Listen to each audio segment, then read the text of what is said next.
잠깐 기도하겠습니다.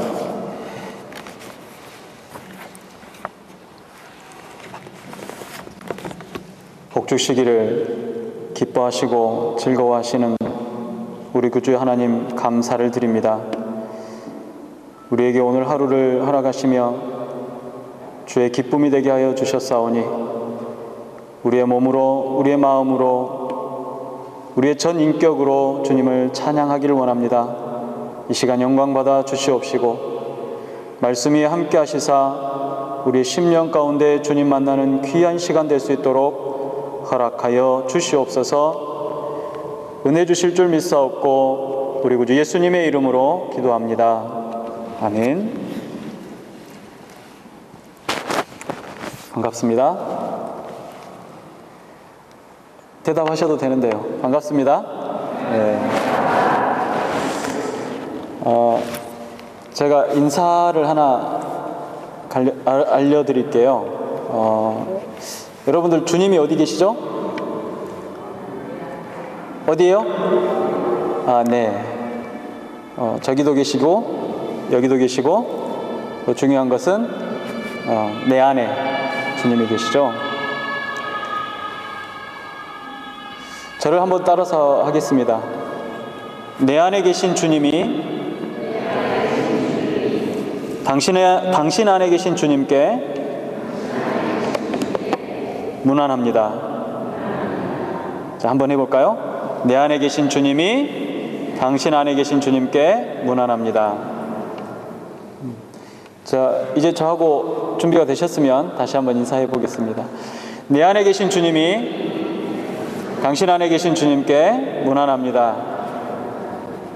우리는 그리스도 안에서 하나인 것을 분명히 알 수 있습니다. 사실 통역을 해주신다고 해서 제가 마음이 조금 더 편합니다. 말씀 준비하는 게 어떤 방법으로 어떻게 준비해야 될지 너무 고민한 나머지 평소보다 더 좀 어리숙하다라고 할까요? 좀 부족할 수 있었는데 통역을 해주시면 더 원활할 것 같습니다. 스코틀랜드에서 태어난 제임스 찰머스라는 사람이 15살에 하나님의 부르심을 받았습니다. 그리고 식인종들에게 복음을 전하는 삶을 살기로 결단했습니다. 그리고 그가 21년 후에 1877년부터 뉴기니에서 24년 동안 선교사로 사역을 했습니다. 선교사로 사역을 시작한 지 21년이 지났을 때 찰머스는 이렇게 기도했다고 합니다. 지난 21년을 다시 불러내 내 모든 경험을 제게 돌려주소서. 배가 난파당하고 창과 몽둥이를 든 야만인들에게 둘러싸였던 죽음의 고비들과 셀 수 없는 어려움들을 그 모두를 돌려주소서. 그럴지라도 저는 여전히 주님의 선교사가 되겠나이다. 1901년 61세에 그는 식인종들에 의해서 살해당했습니다. 그리고 시간이 흘러서 2차 세계대전 당시 뉴기니에 불시착한 몇몇 미군 비행사들이 제임스 찰머스의 전도로 변화된 예전의 식인종들에 의해서 그리스도께로 전도되는 일이 있었습니다. 사도행전의 말씀을 통해서 보면 사도들도 제임스 찰머스와 같이 복음을 원치 않는 곳에 들고 나섰습니다. 그들은 고난을 당했고 스데반처럼 신앙을 위해 죽어야만 했습니다. 그럼에도 그들이 선포했던 증언은 오늘날 우리에게까지 전해지게 된 것입니다. 복음은 바람을 타고 전달되지 않습니다. 복음은 복음을 전하는 자, 전도자를 통해서 전달되어지는 것입니다. 세상 사람들은 이것을 미련한 것이라고 표현합니다. 세상 사람들은 이것을 미련하다라고 말하며 터부시하지만 이것이 바로 하나님의 지혜인 것입니다.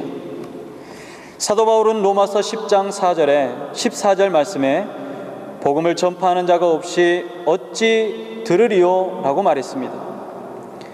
전파하는 사람이 없이 어떻게 뉴기니에 있는 식인종들이 이처럼 놀랍고 기쁜 소식을 전해 들을 수 있었겠습니까? 복음을 전하는 사람이 없이 어떻게 교도소의 죄수가 복음을 들을 수 있다는 말입니까? 전파하는 사람이 없이 어떻게 병상에 누워있는 환자가 소망의 복음을 들을 수 있겠습니까? 전파하는 사람 없이 미신과 빈곤과 무지 속에서 신음하고 있는 농촌과 산촌, 어촌, 또 세계 각지에 있는 여러 곳들이 복음을 전해 들을 수 있겠으며 그 어떤 곳의 영혼들이 구원을 받을 수 있겠습니까? 전파하는 사람이 없이 어떻게 우리의 가족이, 친척이, 이웃이 구원을 얻을 수 있다는 것입니까? 구원의 씨앗은 복음을 전하는 일입니다. 복음을 전하는 자의 발길이 구원의 길로 인도하는 것입니다. 큰 배, 호화롭고 지구상에서 최고로 아름답다라고 불려지던 타이타닉호가 빙산에 부딪혀 차가운 바다로 침몰하고 있습니다. 이 배에 타고 있던 사람들에게 지금 무엇이 필요할까요? 아름다운 필하모니의 오케스트라의 연주일까요? 이 사람들에게 정작 필요한 것은 찬란하게 빛나는 다이아몬드도 아니고 훌륭한 음식도 아니고 더 이상 셀 수 없을 만큼 많은 돈도 아닙니다. 누구나 우러러보는 명예 또한 될 수가 없습니다. 이들에게 정말 필요로 한 것은 생명을 구원하는 구원인 것입니다. 수억만금을 들어도 천국에 갈 수 있는지조차 불안해하는 사람들에게 우리가 할 수 있는 일은 당신 예수 믿으십시오 라고 전도하는 일입니다. 전도 외에는 다른 길이 없기 때문에 전도해야만 합니다. 삶의 소망조차 잃어버린 우리의 이웃들에게 우리가 할 수 있는 일은 천국의 소망을 안겨주는 일입니다. 울고 있는 사람이 울음을 그칠 수 있는 길, 절망하는 사람에게 소망을 주는 길, 지옥의 권세에 눌려있는 사람에게 해방의 길을 주는 일은 예수님을 믿는 그 일 외에, 그 방법 외에는 전혀 찾아볼 수가 없습니다. 따라서 때를 얻든지 못 얻든지 우리는 복음을 전해야 합니다. 이 복음은 어디서 오는 것입니까? 복음은 하나님에게서부터 오는 것입니다. 태초부터 인간이 해결할 수 없는 이 일을 하나님께서 해결해 주신다는 것, 이 말씀이 바로 복음이 아니고 무엇이겠습니까? 이 하나님의 일은 하나님의 신실하신 약속이며 하나님의 놀라우신 지혜입니다. 38절에 보면 가말리엘은 사내들인 회원들에게 사도들의 사역을 그냥 두고 보자고 제언합니다. 그러면서 그는 이 사상과 이 소행이 사람에게서 났다면 곧 무너질 것이라고 강조했습니다. 사람이 인위적으로 이단과 폭력단체를 만든 것이라면 가만히 두어도 자연스럽게 무너질 것이라는 이야기입니다. 그렇습니다. 하나님께서 세우지 않는 일은 다 망하게 되어 있습니다. 사람들이 자기 생각과 사상대로 만들어 놓은 단체들 다 멸망하게 되어 있습니다. 시편 기자는 33편 10절 11절까지 이렇게 말합니다. 여호와께서 열방의 도모를 폐하시며 민족들의 사상을 무욕해 하시는도다. 여호와의 도모는 영영이 서고 그 심사는 대대에 이르리로다 말씀하셨습니다. 사람이 만든 일들을 좀 보십시오. 처음에는 흥왕해 보이지만 결국은 패망의 길로 가게 되어 있습니다. 공산주의를 보십시오. 한때는 온 세계의 절반을 공산화시킬 듯 보였지만 몇십 년도 되지 않아서 그 폐해가 드러나 망하고 말았습니다. 우리가 잘 아는 유대교는 또 어떻습니까? 그들은 하나님의 율법을 인위적으로 뜯어 고쳤습니다. 자기들 마음대로 만든 종교적인 규례가 6,000가지나 되어집니다. 결국 유대교는 유대인들이 로마에 망한 후 그 세력이 쇠잔해지고 말았습니다.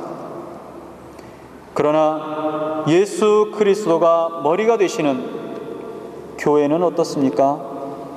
처음의 시작은 정말로 보잘것없었습니다. 그러나 지금 전 세계 거의 모든 나라에 교회가 세워지고 있습니다. 전 세계 97%나 되는 사람들이 자기의 언어로 되어진 성경을 소유하고 있습니다. 그리고 나머지 3%도 지금 번역이 되어지고 있습니다. 그리고 하나님께서 세우시는 일은 인간의 어떤 모략이나 책략에도 무너뜨릴 수 없습니다. 우리의 교회는 하나님께서 이 세상에 세우신 유일한 기관입니다. 하나님께서 구세주로 세우신 예수 그리스도의 희생의 기반 위에서 단단하게 세워진 단체인 것입니다. 바로 하나님께 속한 단체입니다. 오늘 저와 여러분들이 예배하고 있는 이 자리와 바로 이곳이 하나님께서 세우신 단체요, 하나님의 기관인 것입니다. 초대교회는 모이는 교회였음을 본문을 통해서 보면 잘 알 수 있습니다. 초대교회 성도들은 날마다 성전에 모이든지 집에 모이든지 했습니다. 대개는 가정교회에서 모여서 기도하고 찬송했습니다. 그러다가 핍박이 심해지면 카타콤에 모여 예배하고 공동생활을 했습니다. 또 핍박이 없을 때는 성전에 모여서 열심히 교제하고 구제하는 일을 했습니다.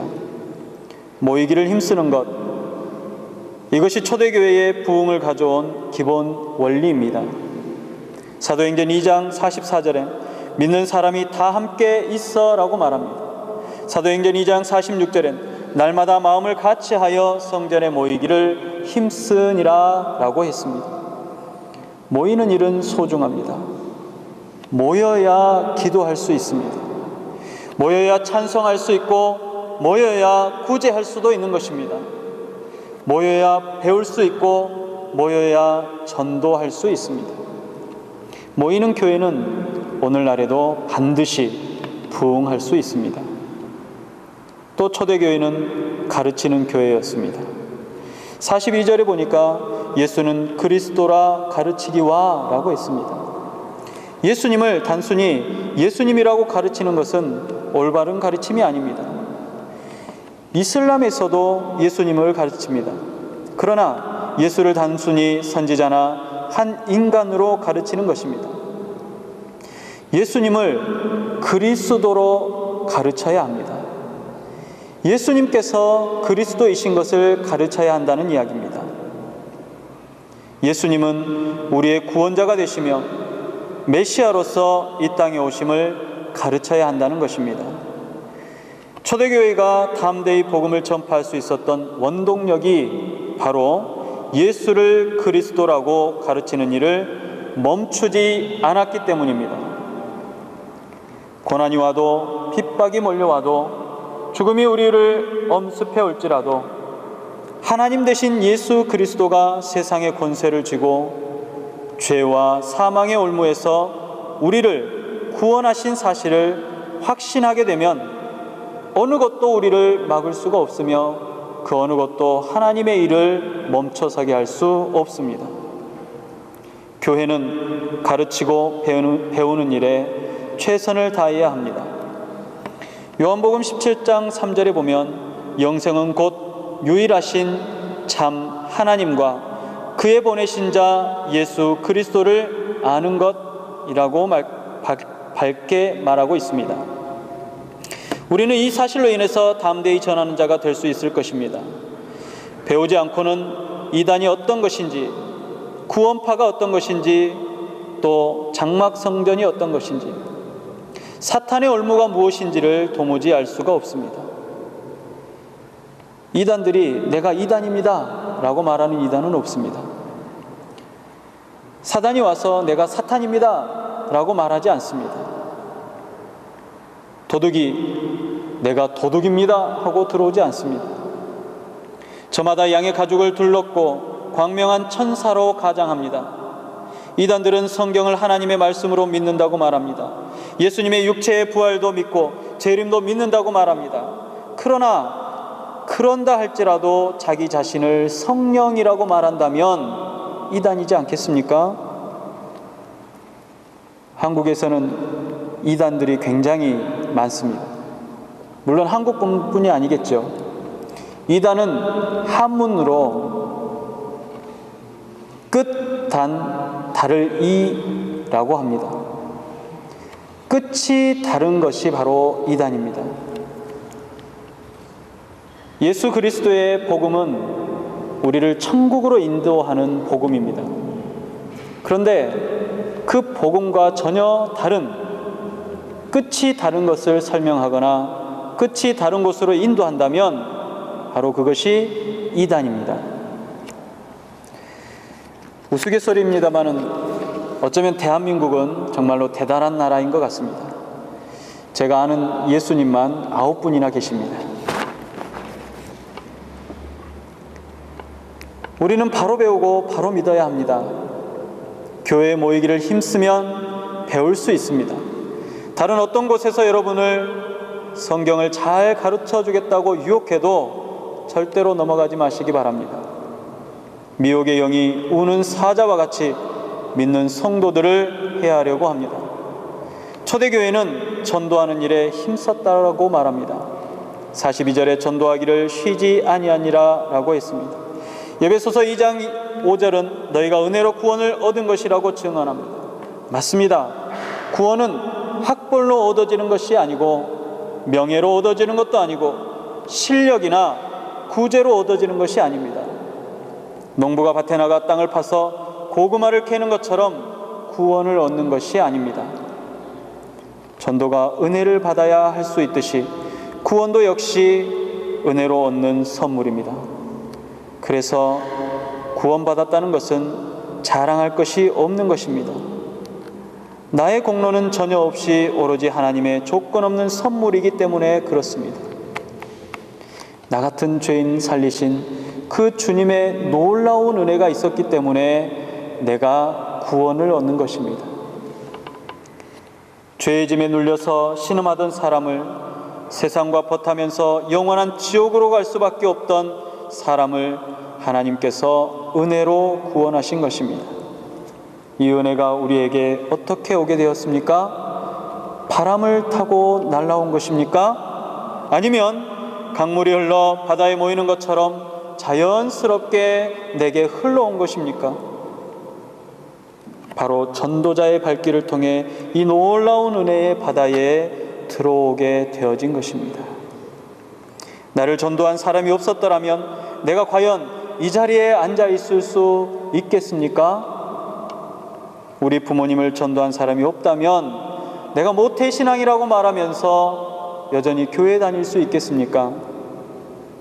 우리의 가족은 도대체 어디에서 구원을 얻게 된 것입니까? 제가 광주에서 사역을 하던 당시에 자기의 시아버지를 구원시켜달라고 며느리가 목사님께 찾아왔습니다. 그 시아버지는 젊은 날 굉장히 괴팍한 사람이었습니다. 어느 누구도 그 사람과 친해지려고 하지 않았습니다. 그런데 그 며느리가 저희에게 왔을 때는 이미 병이 들어 누워 있었습니다. 그분께 가서 예수는 그리스도라 전하고 복음을 들려드렸습니다. 그리고 매주 신방을 하면서 찬양하고 기도하고 예배를 드렸습니다. 그리고 결국 누워 병상에 있는 동안에 세례를 받고 주를 그리스도로 시인하셨습니다. 그러던 어느 날 급하게 이 며느리로부터 전화가 왔습니다. 목사님 빨리 와주세요. 아버지가 위독하십니다. 어떤 자식도 부르지 않고 오직 목사님만 찾습니다. 빨리 와주세요. 그래서 열심히 달려갔습니다. 누워있던 그 시아버지, 그 노인이 목사가 들어오자마자 하늘을 향해서 손을 펼치면서 이렇게 얘기했습니다.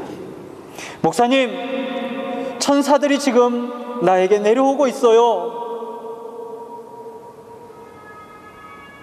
내 자식들에게도 이 하나님을 소개시켜 주세요. 그리고 그 자리에서 저희를 맞았습니다. 찬양을 하고 예배를 드리는 중에 환하게 미소를 지으며 천국으로 가셨습니다. 과연 그분에게 복음이란 건 무엇이었을까요? 그 며느리가 아니었다면 그 복음이 그에게 전해졌을까요? 사도 바울은 더 살아야 할 이유가 있다면 전도하는 일 때문이라고 말하고 있습니다. 죽기 전에 내가 전도해야 될 사람에게 전도만은 꼭 하고 죽어야 한다는 것입니다. 또 그 사람이 죽기 전에 전도해야 합니다. 그 사람도 언젠가는 죽을 것이기 때문에 그렇습니다. 내가 그 사람을 전도하지 않으면 그 사람이 죽어서 지옥 갈 것이기 때문에 그렇습니다. 유다서 1장 23절에 전도는 어떤 자를 불에서 끌어내어 구원하라고 말하고 있습니다. 이 불은 무엇입니까? 먼저는 죄악을 의미합니다.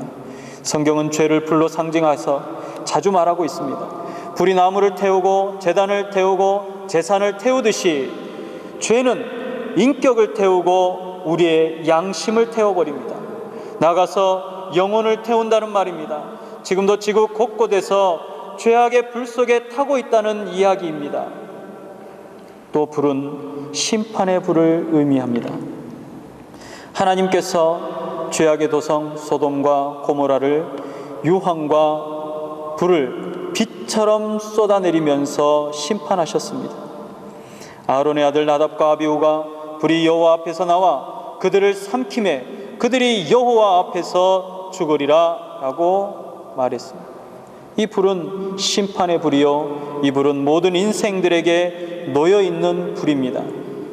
그래서 우리는 믿지 못하는 심판의 백성들을 그 불에서 건져내야 합니다. 구원해내야 한다는 이야기입니다. 그리고 우리에게 그 사명이 있는 것입니다. 여러분, 이 불은 지옥을 의미합니다. 요한계시록에서 지옥을 불못이라고 했습니다. 영원히 꺼지지 않는 불이 있는 바로 그곳, 영원한 고통만이 존재하는 곳, 죽고 싶지만 죽을 수조차 없이 고통만을 안고 사는 곳이 바로 지옥입니다. 우리는 이 지옥에 가야만 하는 사람들을 끌어내야 합니다. 그래서 구원의 자리로 인도해야 합니다. 무엇 때문에 지옥에 간다고 했습니까? 예수님을 믿지 않으면 간다는 것입니다. 예수 그리스도의 보혈이 아니면 어느 누구도 지옥에서 건짐을 받을 수 없습니다. 건질 수도 홀로 빠져나올 수도 없습니다. 여기에는 단 하나의 예외도 존재하지 않습니다. 부자도 착한 사람도 능력 있는 사람도 예쁜 사람도 제사장일지라도 목회자일지라도 목회자의 부모일지라도 누구든지 예수 그리스도를 믿지 않으면 영원한 지옥입니다. 이 법칙을 돌려놓을 만한 사람은 이 세상 어디에도 존재하지 않습니다. 그러므로 우리는 때를 얻든지 못 얻든지 성전에 있든지 집에 있든지 예수 그리스도를 전해야 합니다. 전도하면서 교회 나오세요, 교회 믿으세요가 아니라 예수 그리스도가 우리의 구원자이십니다. 당신 지금 죽으면 천국 갈 수 있습니까? 예수님만이 당신을 천국으로 인도하는 길입니다라고 전해야 합니다.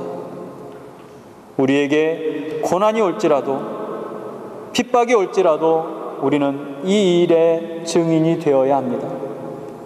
이 일은 하나님의 일이며 이 일을 하기 위해서 우리가 부르심을 입었습니다. 사도행전 5장 29절을 다 같이 한번 찾아보면 좋겠습니다. 사도행전 5장 29절 32절까지 말씀을 같이 읽겠습니다.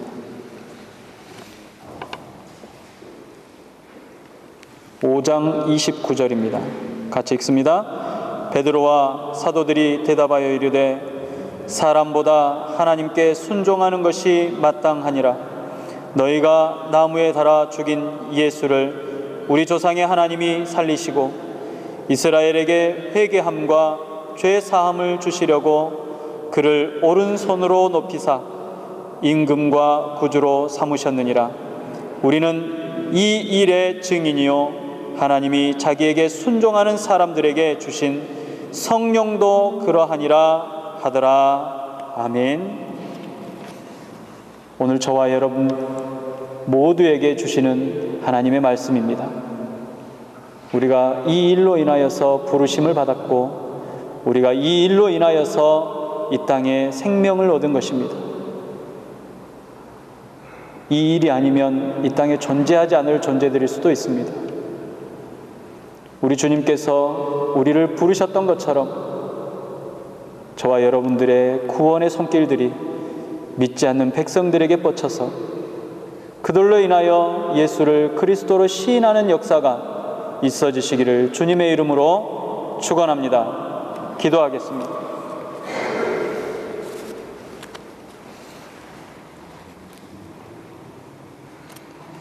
일꾼들을 택하신 자리 위에 은혜와 은사를 더하시고 각각의 소임대로 예수를 그리스도라 주님을 전하는 자로 이 땅에 부르셨음을 이 시간 들었습니다. 믿음은 들음에서 난다고 하셨사오니 우리의 마음 가운데 이 믿음이 있어지게 하여 주시옵소서. 복음을 전하는 자가 바로 나라는 사실을 기억하도록 허락하여 주시옵소서. 바로 이 시간이 내게 사역자로 부르심을 받은 시간임을 기억하도록 하여 주시옵소서. 바로 나의 입술이 복음을 전하는 입술이 됨을 기억하도록 허락하여 주시옵소서. 세상의 그 어떤 것도 이 믿음이 소멸되지 않도록 사라지지 않도록 무너지지 않도록 우리 주님 붙잡아 주시옵소서. 선화목자 교회는 전도하는 교회가 되게 하여 주시옵시고 가르치는 교회가 되게 하여 주시옵시고 기도하는 교회가 되게 하여 주시옵시며 찬양하는 교회가 될 수 있도록 아버지 하나님 인도하여 주시옵소서. 이날 복되게 하시고 우리 안에 큰 광명을 허락하신 주님 감사드리며 우리 구주 예수님의 이름으로 감사하며 기도드리옵나이다. 아멘.